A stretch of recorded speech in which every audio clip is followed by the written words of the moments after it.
excited to start off this conversation with Bill Johnston, the Global Director of Online Community for Dell.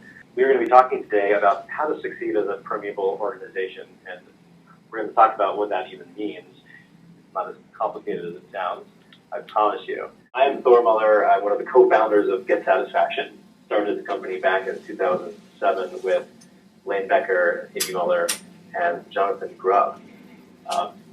Since then, of course, Get Satisfaction has exploded to today's support over 65,000 companies, allowing them to create customer communities that connect them with their customers, to support them, engage in social marketing, and increasingly social commerce.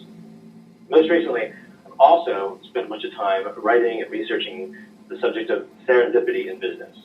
It takes the form of a book called Get Lucky, How to Put Planned Serendipity to Work for Your Business. It's coming out in April, and what's this now? But the release date is April 17th, and you can find out more at getluckythebook.com. Bill Johnston. Well, I've known Bill since, I think, the very early days of Get Satisfaction.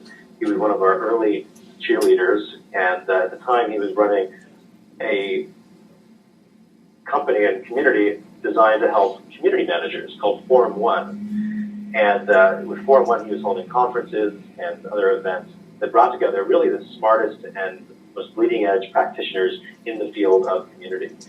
He could talk a bit about that experience. He had come there from Autodesk, where he'd also run their communities. Probably his most colorful experience and the largest scale experiences have been over the last few years as he's stepped up to run Dell's global customer communities, which take a bunch of different forms. And he continues to blow my mind every time I talk to him with the range of experiences, the kinds of things they're doing, and the successes they're having. So I thought this would be an amazing conversation to have for all of you who are building your own communities and wrestling with these questions. So good morning, good afternoon, Bill. Hi, Thor. Thanks. I'm excited to be here, and I hope I can live up to the hype that you just projected. I'm all about the hype. Love it. Love it. So hopefully, I'm sure that's well deserved because I've seen you in action.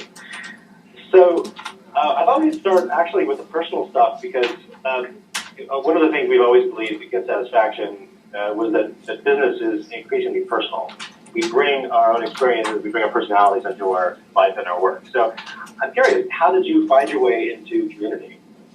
It's so funny because I think community largely chose me, but as we'll talk in more detail about throughout the conversation, it was really grounded in intention. So starting at the very beginning, I grew up in a super small town in Kentucky, Litchfield, Kentucky.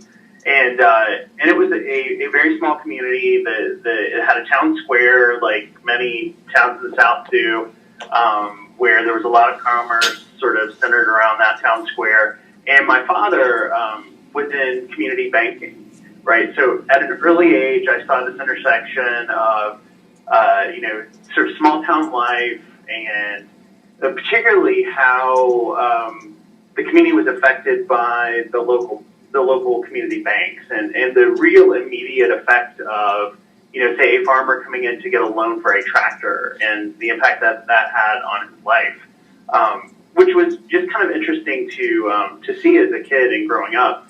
As my father's career progressed, he wound up working for a data processing firm in Kentucky. So this was sort of the high tech in Kentucky at the time, if you will. And so, as I was getting older, I started to really get into to technology. And so I would, when I could, go to work with Dad and hang out with all the nerds in the computer rooms. There's this giant, technically I guess it was a server room, but just walls and walls of these Burroughs mainframe computers with, the classic, tape drives spinning along.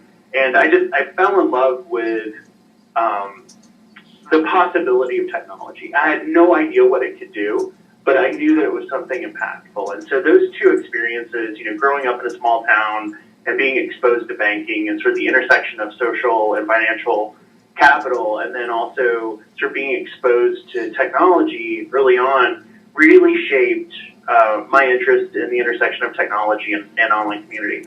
And then, I have to stop you there. You're telling me that you got the community, the online community, through banking. It's true. It's hilarious. It's the first time I've ever heard somebody get into community through banking. It seems like it was diametrically opposed industry to the community, but you're saying that actually there's a way to do banking that actually is all about community. Yeah, absolutely. I mean, I actually talked to, I can't name names, but I've informally talked to many local banks. I live in Sonoma. And so many of the local banks, I've had conversations about just the opportunity with local or regional financial services firms and the opportunity that social presents, which is potentially a conversation for another time. But I firmly believe that intersection of, again, social and financial capital concentrated in a local area, there's gobs of opportunity. Anyway, so I won't take you through every second of my life story. So we'll get in the time machine and jump ahead to when I was graduating college. So I actually got an art degree. I was intending to be the next Mark Roscoe, which didn't exactly work out. So the last week of college, right before I graduated, I saw a program on public television about the web. Right? So I see Mosaic and the NASA site on TV, and I'm like, oh my God, that's what I've been waiting for. This intersection of design and technology, and this looks super cool. So I ran into the library, and we actually had a Mosaic terminal in the library, and I checked out the web, and I thought, this is groovy. And then, of course, there were no web jobs, writ large at the time. So I was still in Kentucky, so I ended up taking a job at an industrial design position with a manufacturing firm in Louisville. And I had the opportunity to create an e-commerce site for that firm, and then got really interested in the web. The opportunity to work on Tech Republic came up. So Tech Republic, which is now part of CNET, was this little startup in Louisville, Kentucky. And so I was drawn in because I thought I wanted to be a web designer. So I was drawn in, and within 3 weeks of launching, and this is the punchline, this is where community grabs me. 3 weeks after launching, I'm watching a thread on the forums between a guy in Silicon Valley and somebody, I think it was in Peru, somewhere in South America, essentially troubleshooting this really complex problem with NT configuration. And it occurred to me, the domain set for that problem, there were probably 10 people in the world that could solve this problem or have a conversation about this problem. And our website had connected 2 of them. And I was just blown away with the power of community. So from that moment, I was hooked. And I've been doing some form of online community and social media ever since. Wow. That's a great moment. Those lightning strike moments that sort of change the course of our lives. We talk a lot about how we can recognize those and take action on those in our book. Because that's really the root of serendipity. Is when you are looking for one thing and you find another. And it sounds like that's a bit of what happened to you to get you on the path of community. I wanted to actually start the next part of our conversation by introducing this concept of permeability. Because that example you just gave of these 2 people connecting to help solve this problem beyond the walls of any kind of formal organization is what we've gotten really used to in our businesses, but it's not an easy thing to do for people who are used to more traditional ways of controlling what happens in the business. So for us, permeability is one of the 8 skills of planned serendipity. It's one of the key ways that we allow chance, we allow the unknown to actually intervene in our businesses. The key thing actually with the skill of permeability, which I think opens up the theme nicely, is that it doesn't mean just tearing down walls. It doesn't mean allowing anything and anybody to intervene in our business at any time and basically throw us off our game. Right? We end up with a noise problem if we just allow anything to run into our world. Right? What it means is actually coming up with new kinds of structures that allow us to have information and people and ideas flowing in and out effortlessly. So I'm curious, because I know you believe all of this, how does this work for you now that you're at Dell, and which is a very large organization? How have you taken the original insight you had with about what community is, and brought that to a large culture like Dell? Great question. So I think it's important to note that, there's a pretty long and storied heritage of social engagement at Dell. So, I certainly don't want to present myself as having solved world hunger vis-a-vis online community at Dell. There were a number of initiatives in flight, when I came in.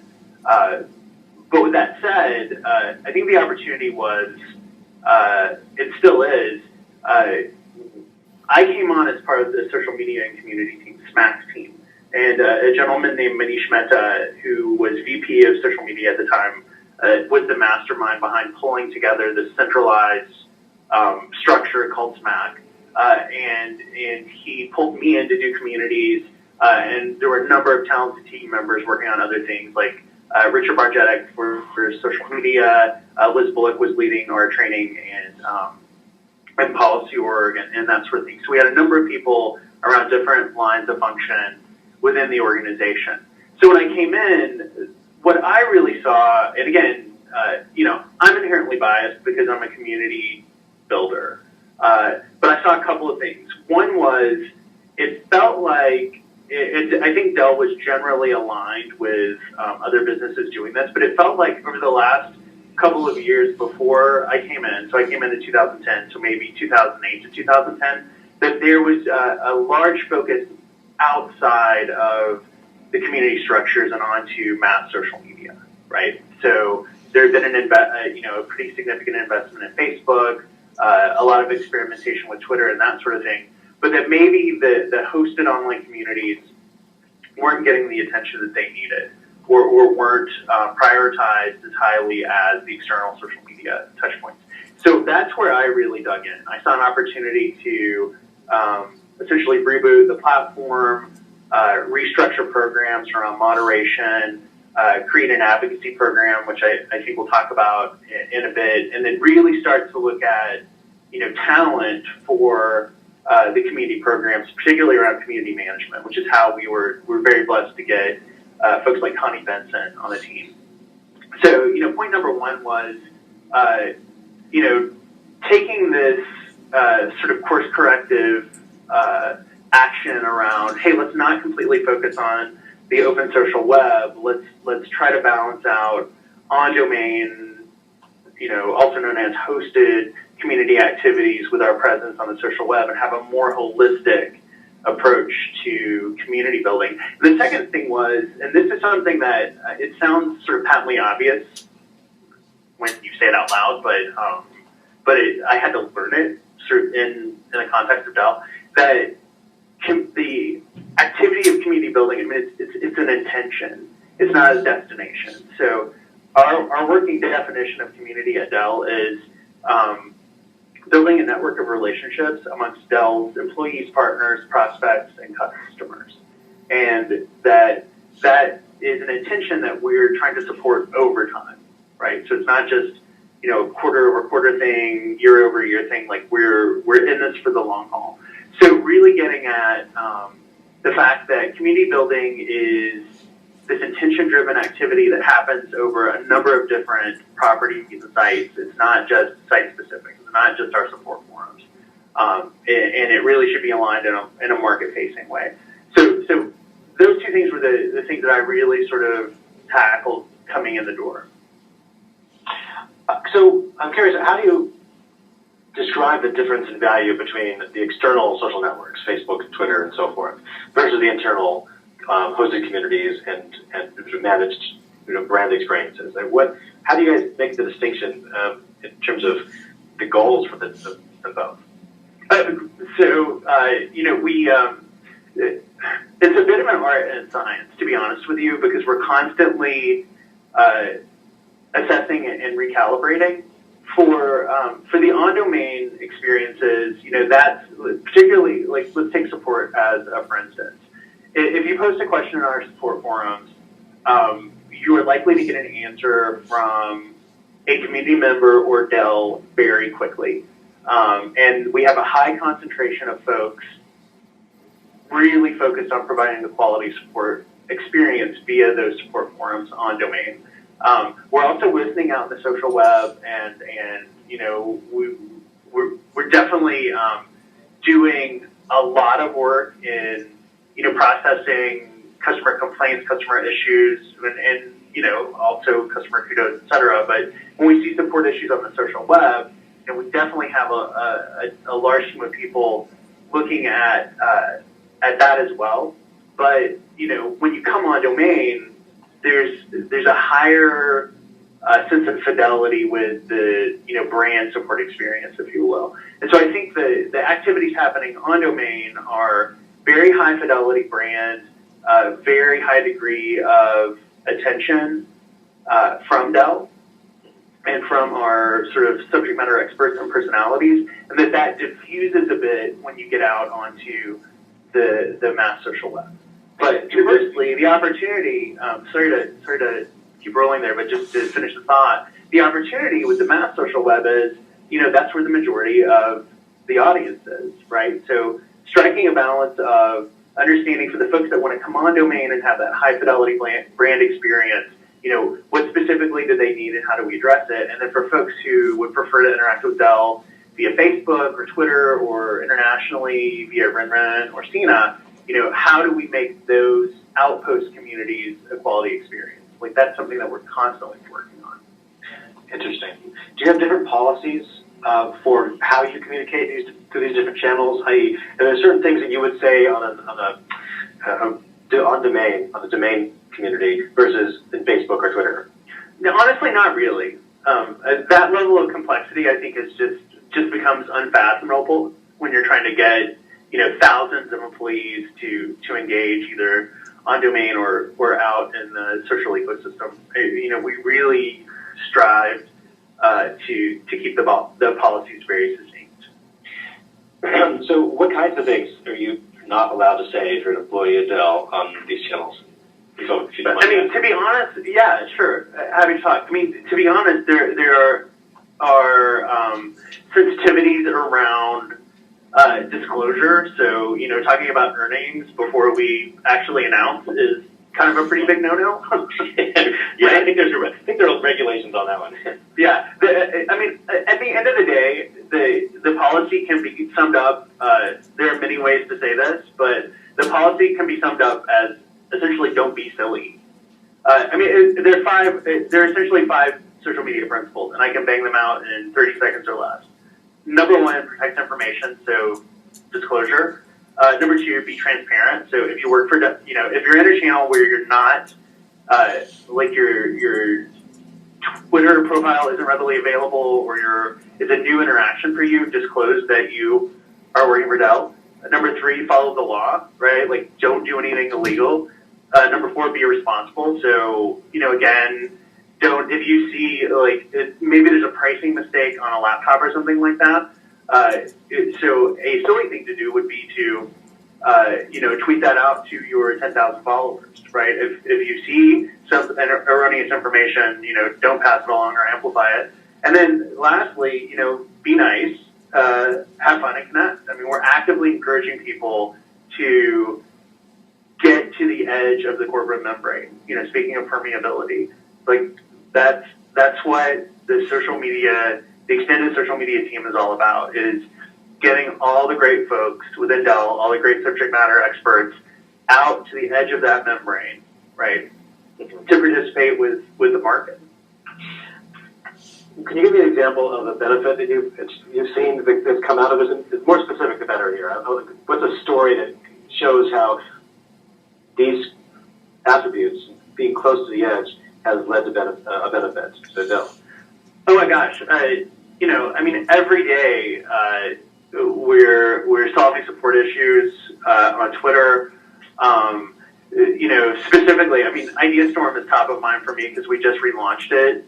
So IdeaStorm is our customer-led innovation or open innovation site where, essentially, if you have an idea or feedback for Dell, you go to IdeaStorm, you post it, you can add further comments or content to that idea. The community comments and interacts with the idea, and it evolves over time in some cases to be fairly robust and substantial. And then once that idea hits a certain threshold of votes and or content from a merit perspective, it's internalized within Dell, and we evaluate the idea and essentially close the loop and provide feedback. So we've gotten so much feedback and so many great ideas from IdeaStorm. So specifically, they range from someone suggesting that we develop a partnership with Product Red, which happened in 2007, to ideas around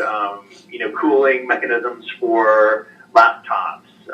We finished a series with the Environmental Defense Fund a couple of months ago around a number of topics related to sustainability and the data center. So, how to efficiently cool a data center and that sort of thing. So we get gobs of great constant interaction on IdeaStorm specifically. Are those examples where you've had ideas that these ideas came to you from outside that you hadn't actually thought of, or was it more nuanced than that? Was it more that you hadn't thought about them in exactly that way? I'm curious to dive under the covers there and understand what that value really is. Right. So it's a few different things. Occasionally we'll get the sort of singular moments of brilliance where it's something we fundamentally have not thought of before, and those are pretty exciting. They're fewer and further between. More often than not, it's an interesting riff or mashup on something that we've done or that may be in planning. And the value of that particular interaction is it gives us insight into how the market is thinking about a particular issue. So again, like maybe a new cooling technology for a laptop, as a for instance. I can't go really deep into that particular one as an example, but it's a range. It's a range. It's not one specific point of value. It's a range of value from the single ready to market ideas to evolutions of things that we're working on, to just simply the value of customers feeling heard and feeling like they're participating with Dell in ideating about improving experiences or improving products or services, which is, I think, inherently valuable in and of itself. Right. Well, you probably quantify that too, right? If you're improving the product market fit or improving your ability to communicate benefits to your audience, that presumably would lead to more sales, right? Exactly right. We know, without going into detail on the specific data, we know 3 points of value for IdeaStorm. Number one, that there are a certain set of ideas that have hit the market that we have quantified and qualified the exact revenue and profitability for those ideas, which was pretty interesting. Number two, we know that customers who participate in IdeaStorm versus sort of a more general population have a higher customer lifetime value to Dell. And number three, we know that IdeaStorm as a brand in the Dell portfolio has very positive sentiment and very high satisfaction with our customer base. Interesting. Now you actually have, speaking of satisfaction, you actually have this concept of Dell Rockstars, right? And correct. I'm curious about how you find them, what's your criteria for being a Dell Rockstar, and then how do you evolve that relationship over time? So can I unpack the front end of that question a little bit to explain what we're trying to do?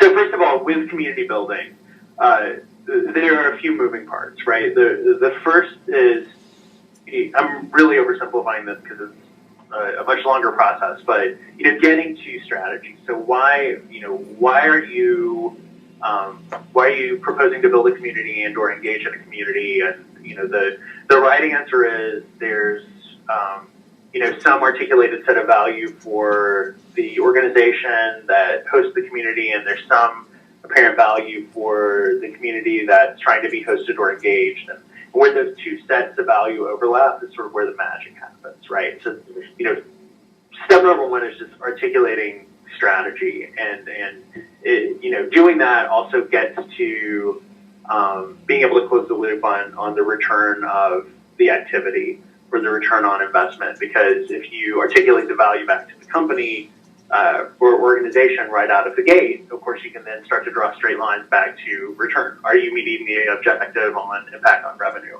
Are you meeting the objective on customer satisfaction for the folks who are participating in the community, et cetera? So, strategy is sort of stop number one. Step number two is sort of the moving parts required for engagement. So, again, oversimplifying, it's sort of three key things for me. It's platform, programs, and people, right? So what platform or platforms are working in concert to create this community experience? People is obviously staffing, so adequately staffing to have a quality experience, and then programs. So, moderation, of course, community management, of course, but the things that people generally don't think about, like an advocacy program. So for, your community of X thousand people, what are you doing for the, 50 or 100 people in that community that are providing exceptional service or providing exceptional contribution?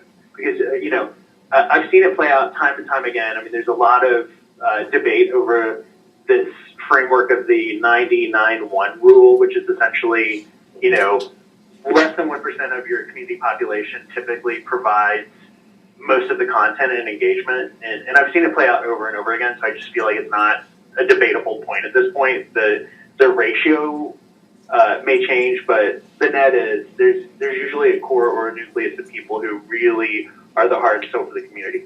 So at Dell, we had a program when I came in that sort of lapsed. It was called the Dell VIP program, and it was specifically around engaging support community members who were providing exceptional service. The program has had lagged over the years, and so we went about fundamentally rebooting the program and doing a few things to do that. Number one was sort of defining our ideal set of candidates, right? So what does a community rock star look like? And there were multiple roles. It wasn't, one singular role where, if the person is online 24/7 and answering 100 questions a day, then therefore they're a rock star. That was not what we did. We looked at, volume of contribution, quality of contribution, style of contribution. So somebody could be an incredible contributor, but if, frankly, they were a jerk, they weren't included in the program. And then we looked at how they engaged both on the community and out in the social ecosystem. So were they helping spread the word, if you will? And again, that's sort of oversimplifying the framework, but those are the main things we looked at. And we established a program that is essentially an annual renewal. So we set up a set of metrics based upon the framework that I just described, and then looked through all of our metrics and did some qualitative research around the folks who are essentially exhibiting those ideal traits. We came to a short list of folks. We invited those folks into the program, and for the hard work and the awesome services they provide to Dell in the community, we have a benefit stack for them, which includes a private community that is theirs alone to use. We do regular meetings with internal Dell subject matter experts and the rock stars. So, product managers, personalities, etc. There's, a certain amount of logo merchandise that they get.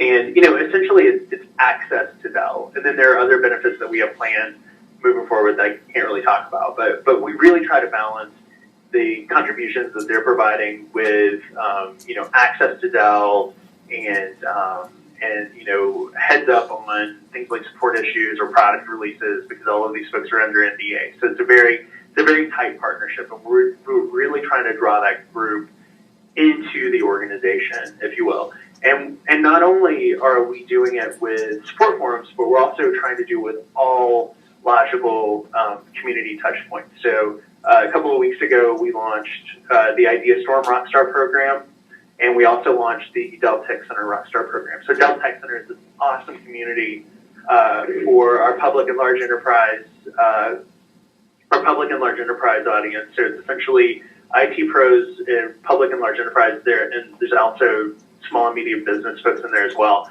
But these are the, cutting edge IT operators, IT admins, IT executives, a range of folks who are interested in, participating in community with Dell. So we have those 3 advocacy programs running now, and we're expanding globally and into social media this year. Interesting. So you have, how did you determine how to programatize these different segments? Because, they're not all in one community. You've described several different programs. Do you have different business units that they associate with, or was this based on just natural communities of practice? How did you go about it? To be really honest with you, it was a mix of need, opportunity, and knowing that we want to eventually ladder this up so that it's one framework and it's touch point independent. But we had to start somewhere. So the support forums that was the place with the highest need, the highest unmet need. Tech Center and Idea Storm were opportunistic, and we will continue to evolve the program so that it's just one big program, likely independent of community touch points. But again, it's an evolutionary process. Now, have you ever hired any of these rock stars? Indeed, we have. So, funny story. So, one of my most unpleasant days at Dell was actually a Saturday. It was, it was over a year ago. I had just taken over responsibility for Idea Storm 2 weeks before, and I was working with a guy named Bill Biven to sort of reboot moderation, reboot the way we were interacting with the community, and start to plan for, essentially what we just launched last week. And I get an email forwarded from my manager that ultimately came from Michael Dell. And the net of the email was, what the heck's going on with IdeaStorm? There are a number of threads complaining about lack of Dell engagement. What's going on? And I was basically told in no uncertain terms, we need to get an answer back to Michael, and it needs to be basically as soon as you can type it. So I sent my wife and kids on their merry way, and essentially spent some quality time with my laptop that day. Essentially putting together a plan based on a lot of conversations that we'd had. The key instigator to most of those threads was a guy named Cy Jervis. And at first, whenever you get negative feedback, I think the natural reaction that anybody has is to flinch a little bit, have shields up. So I read through the feedback, and it wasn't offensive, but it was spot on and pretty bluntly stated. And so Monday, when I got into the office after having sent the plan back to Michael, I reached out to Cy and said, hey, would you be willing to talk to me? And just let's talk through the stuff that you posted, and I'd really like to get to the bottom of what you're feeling and sort of the historical issues that you feel you've been having, and let's talk. So that conversation actually led to a number of conversations, and Cy eventually warmed up to me and started to trust that I was actually intending to make change. And so at one point in the series of conversations, I basically said, look, Cy, I'm a team of one. I need some help. Would you be willing to come on as a contractor and help manage the community and craft, the move forward plan? And to my surprise, he said yes. And so Cy was actually working part-time for us for several months while he was also a 911 dispatcher, which is a funny story. But also, great training for community management. And actually, Cy came on full-time with us in December of last year. So we actually pulled our most vocal and passionate member historically, who, in a time of need, really called us out on some things that we needed to fix, and actually pulled him in to help us fix them. And it's been an awesome experience. By the way, in case anybody missed that may have been the most valuable advice so far. If you're trying to recruit community managers, poach 911 operators. That's what I heard. They certainly have nerves of steel and high tolerance for change and chaos. That's for sure. Yeah, I mean, it's 911 is kind of a community service, right? In a way. It is. It is. So, what is the difference between somebody who you hire from the community versus somebody who comes in through a more formal channel? So that's a pretty interesting point. I think it depends on the community. So Cy for IdeaStorm was awesome. Back to the tech center community that I was talking about before, they're not really community managers. They're more engineers and subject matter experts. But the folks who are working on the tech center, first and foremost, again, they're essentially Dell engineers. So these guys know storage attached networks. They know virtualization. They're flat out guys that you could put in the field or in a company to, quote unquote, go do this stuff, and they would be more than capable of going and doing it. And in fact, they do it every day.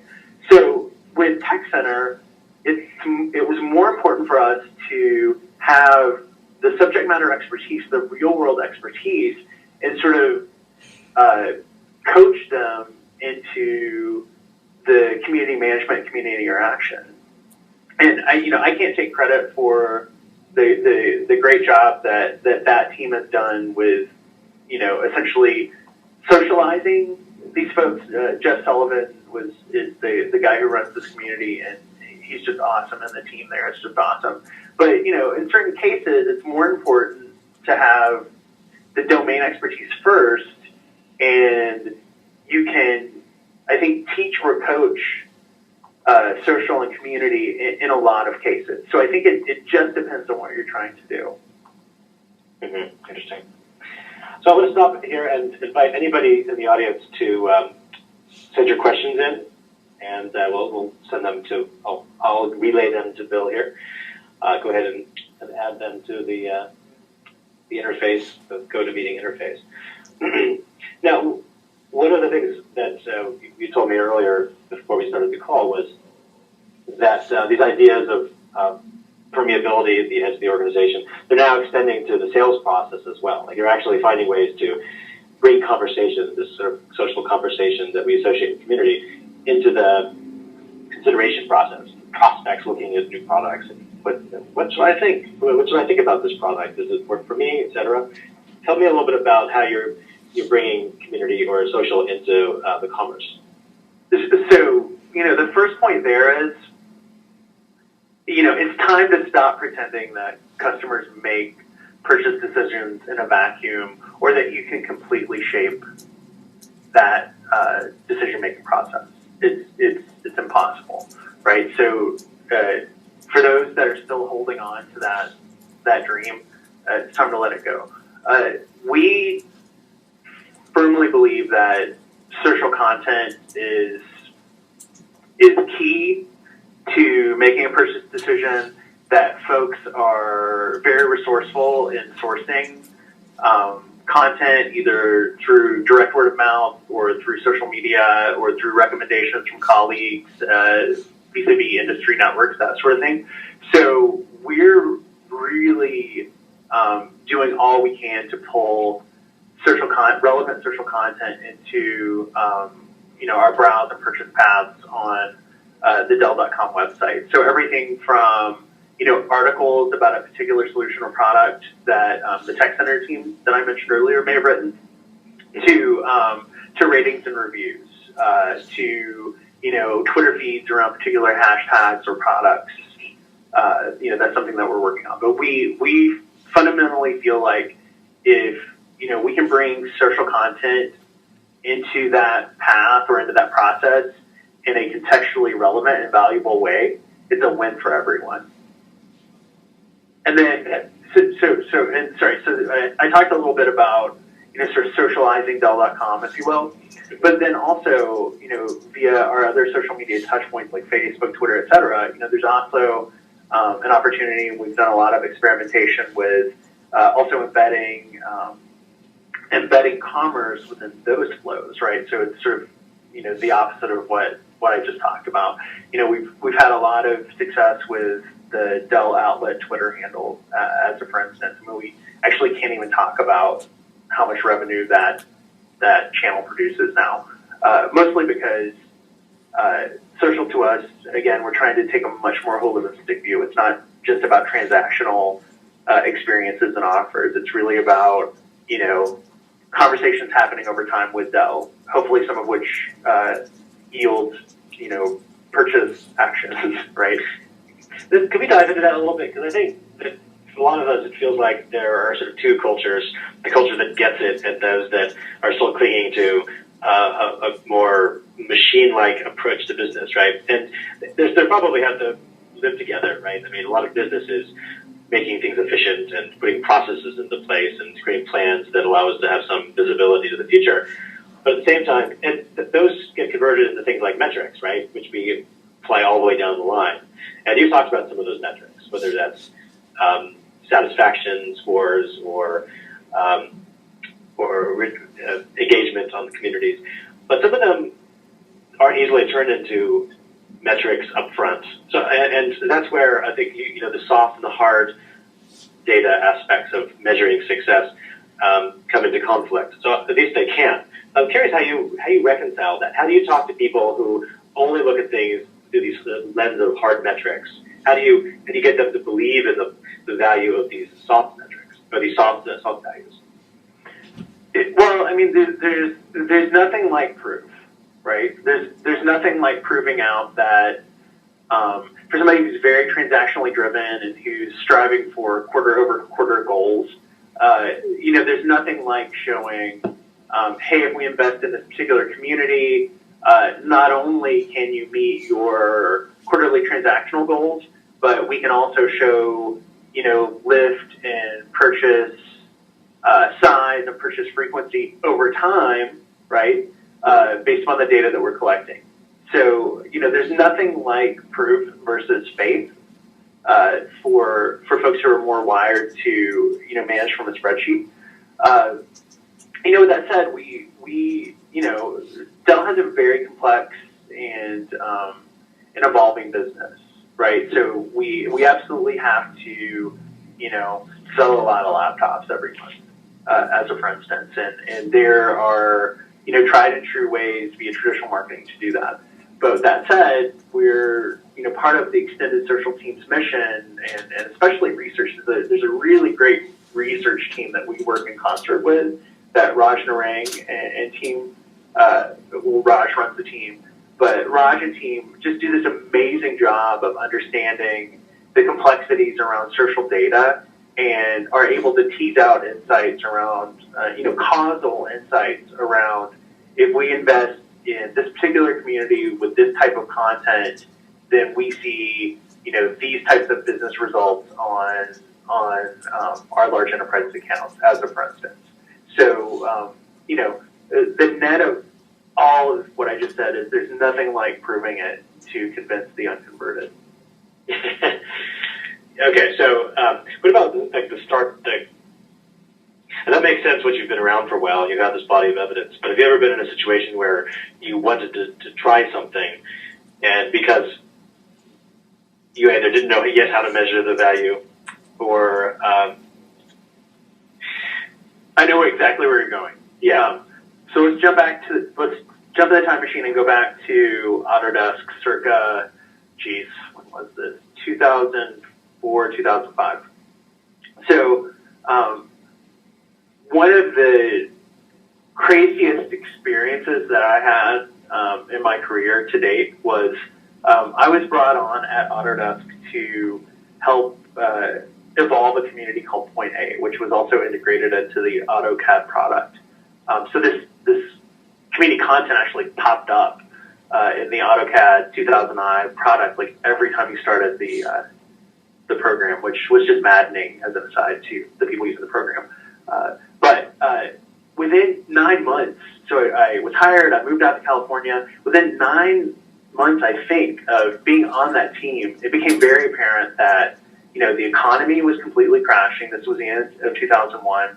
And, investments in community, at every company were pulled back drastically. So I had to actually decommission a community. I was able to preserve the forums, the support forums, but everything else sort of went by the wayside. And it was a very painful process. So, in that context, I had to start to rebuild over time as somebody who was working on web strategy at Autodesk. And so we went for smart bets, for lack of better terms. So we knew that support forums were, if nothing else, a cost-saving mechanism, right? Because there was even at that time an industry standard around deflected calls.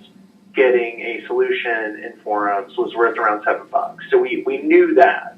And so we could make some rough estimates around the number of times somebody viewed a question and answer pair on the support forums. So I started to make the business case for, hey, there are these emerging phenomena called blogs, right? There are a number of corporate blogs out there. Let's get a couple of our SMEs whose job is to basically evangelize Autodesk, and we're flying these people all over the world. What if they were to spend part of the time blogging as another way to express themselves and to have a point of presence online? So we launched a couple of blogs. So I retained the forums. We launched a couple of blogs. Within 6 to 8 months, blogs at Autodesk as a folder in our web metrics, so looking at all the sites globally, blogs were like consistently in the top 10 to 12 of I think 35 sites.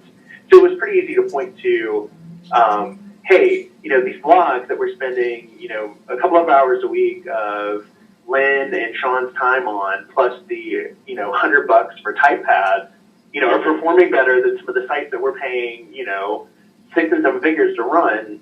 I don't have exact ROI, but I can, but we can intuitively say, yes, this is a valuable activity. And then, we'd sort of proven the value of forums in frankly, a soft way. We've proven the value of blogs in a little bit more of a substantial way. Then I was able to trade on that success to actually build, our new community platforms, which are still around today. So communities like Autodesk Area. So, when you don't have the value in front of your face, you really have to make smart bets. And then the good news for anybody trying to do it today is there's so much data out there about what to do and what not to do, and business cases. I think SAP is actually very transparent about the way they value communities. So I would say for anyone building today, you're a Google away from finding business cases that you can point to create your own internal business case for the value of community. Yeah, that's a great story. And the thing which I took away from there is the importance of being able to take small bets, or these bets, right? That are not bet the farm bets. They're smart and they're small, and they aren't over encumbered or over engineered with prior assumptions. Is what I'm hearing. Is that correct? Exactly right. Yeah. Exactly right. So once again, we have a few more minutes left, and we can take any questions that you have. I wanted to ask you a little bit about serendipity, since you were on a panel at South by Southwest at exactly the same time as our book reading, But which was just serendipitous. That's what we call anti-serendipity, because no good came out of it. No, I'm kidding. And so I'm curious to know, since you were on that panel, what's your perspective on the importance of serendipity? I mean, how do you define it, and why do you think it's important? For me, again, as a community builder, I think serendipity is the act of fully realizing value from the network. I mean, that was how I phrased it, and I think that may sound wonky and insular and whatever, but that's how I made peace with the topic before we started the panel at South by. And so, if you approach it from the perspective of, there's latent value in your extended network and your extended market, and with a few tools or a few filters, including intention, as a community builder or a social strategist, you can actually take advantage of the serendipity muscle or the serendipity skill and create value both for your organization and your community. So that's kind of how we talked about it, and talked about things ranging from crowdsourcing to internal collaboration.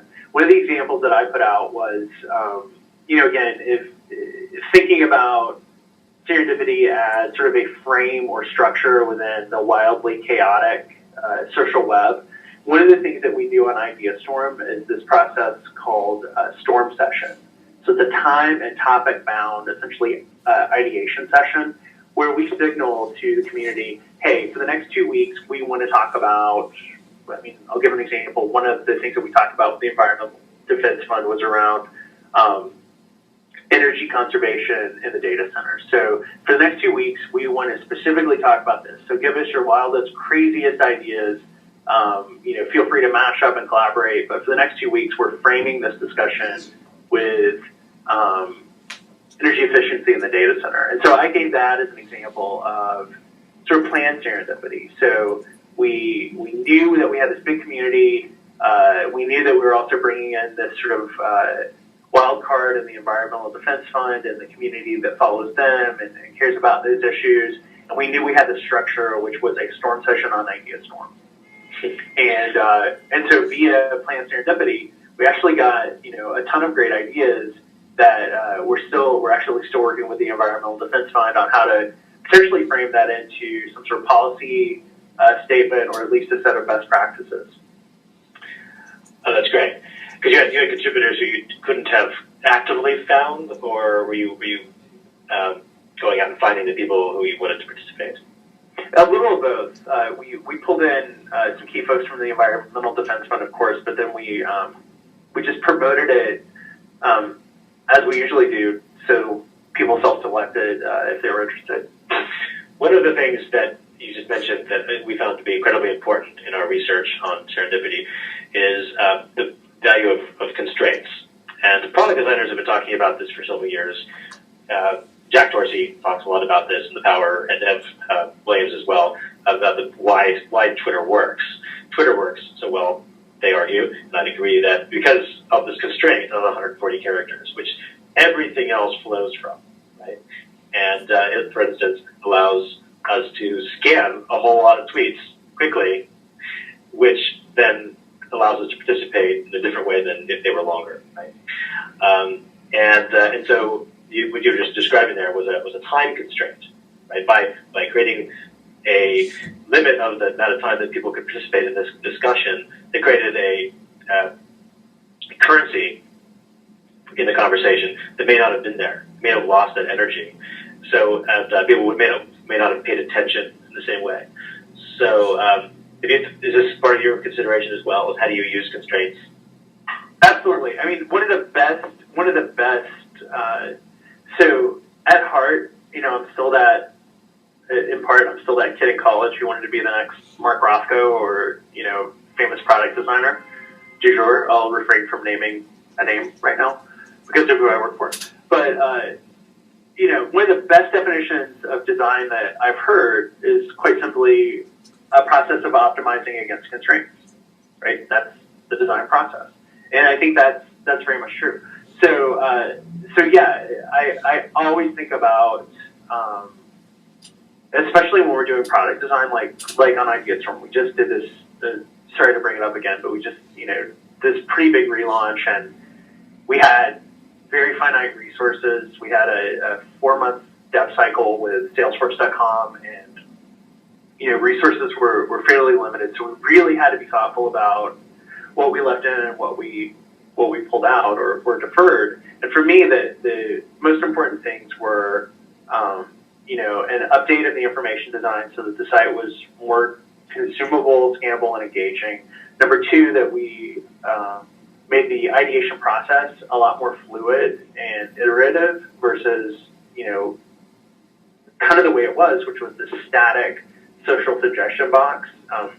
At its harshest, a critic described it as a place ideas go to die, right? And I took a lot of inspiration from the Stephen Johnston book, Where Good Ideas Come From. And one of his key assertions was, ideas are a network, and they require a network to thrive and evolve. So the second thing, we wanted to redesign and modernize the interface, but secondly, we wanted to make ideation alive within the network. We wanted to give ideas life and let them evolve over time. So, those constraints of resources, in some cases, intention and strategy, I think yielded a really great product in not a very long amount of time. And it was because we focused on, a handful of things for the launch. So I think with, framing design exercises, strategies in social, et cetera,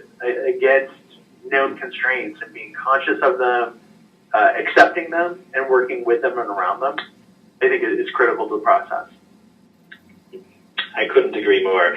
So we're coming up to the end here. Did you have any questions for me? I did. Tell me, so you talked a little bit about the moving parts in your framework from Get Lucky. I think they're fascinating, and I'd love to, rattle off 4 of your favorite or all of them if you have time. But I love how you guys sort of framed up serendipity for the book.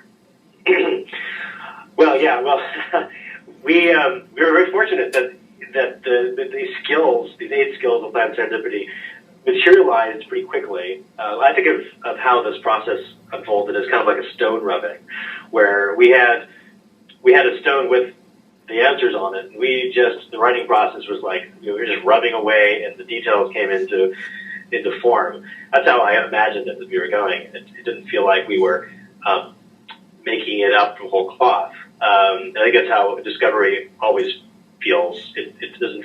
You feel like a participant in it. You don't necessarily feel like the author of it, and that's how this process felt to me. In general, the skills break out into 3 kind of themes. One is so we define serendipity pretty close to the original definition, which is that it's when you look for one thing and you find another. And we even broke this into an equation, which is it's chance plus creativity. And where creativity is doing something with the information. It's bringing something new into the world. It's sort of putting 2 and 2 together. So we can impact chance. We can increase the appearance of chance in our environments and in our minds. We can create the mental readiness, and sometimes this is organizational readiness, to recognize the opportunities. And those recognition is often about combining things, combining 2 ideas that don't obviously go together, but recognizing what somebody else might see as a trivial, you see as profound because of your particular worldview. The same way you did when you saw that early community taking shape. You somehow combined that observation with your personal experience, perhaps seeing your dad's community banks. And the third thing is, how do we take action on them? And this is really hard for individuals. It's even harder for organizations because of all the hang-ups that organizations have about risk and about sticking to plan. So the 8 skills kind of break down into those areas. The most unusual skill, at least when you first look at it, for serendipity is commitment, because commitment is one of the skills is divergence. It's about taking paths that you didn't expect to take. But commitment is about having an overriding goal. So the question is, if serendipity is about finding things you weren't expecting and taking action on them, where does commitment come in? And what we found was that people and organizations that have an overriding sense of purpose run into things. They actually run into unexpected things that, while on a small scale are not what they were looking for, at a deeper level, they map to it. And there are lots of examples of this. The one I've been writing about is there's a great story about a company called Interface Global. They make textiles. And they declared that they were going to be, unlike any other textile manufacturer, they were going to be net zero environmental impact by the year 2020. This was something that no other textile company had ever dared do. They assumed they would lose money. But Interface said, not only will we do this and set an example, we'll also remain the most profitable textile manufacturer out there. And they make these carpet tiles that you've seen that have been pretty revolutionary. So given this mandate, the design team went out into the world to look for new design patterns that would kind of speak to the brand of organic and natural. And they ended up stumbling on a concept that allowed them to become 100% recyclable for this new product line. And what it was is they went to the forest and they noticed that the ground cover was random, right? There were twigs and stones and leaves and so forth that had fallen on the ground randomly. But when you look at it as a whole, it came together for this beautiful environmental scene. And it struck them that maybe creating cookie cutter sameness with the tiles wasn't the ideal. Maybe the ideal was actually inserting randomness into the carpet tiles. And what that allowed them to do was use all that unused scrap material. And it didn't have to be perfect. So they could be 100% recycled. It also created this benefit for carpet installers where they could put them in any order and they would look beautiful because randomness was built in.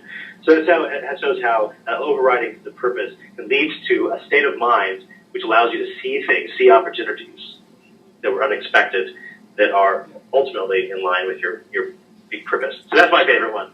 And with that, I think we're out of time. And I would like to thank Bill for his time and insight. I think, to speak for everybody, that was great stuff. And look forward to chatting again. For those of you who are interested in the book, our book is coming out on April 17th. You can pre-purchase it at getluckythebook.com. And if you are a larger organization, we have a special offer today only. If you bulk order 100 copies for your employees, you will get a one-day engagement with me on a consulting task of your choice, whether that's community or technology or planned serendipity itself. Thank you all, and we look forward to seeing you again. Awesome. Thanks, everyone.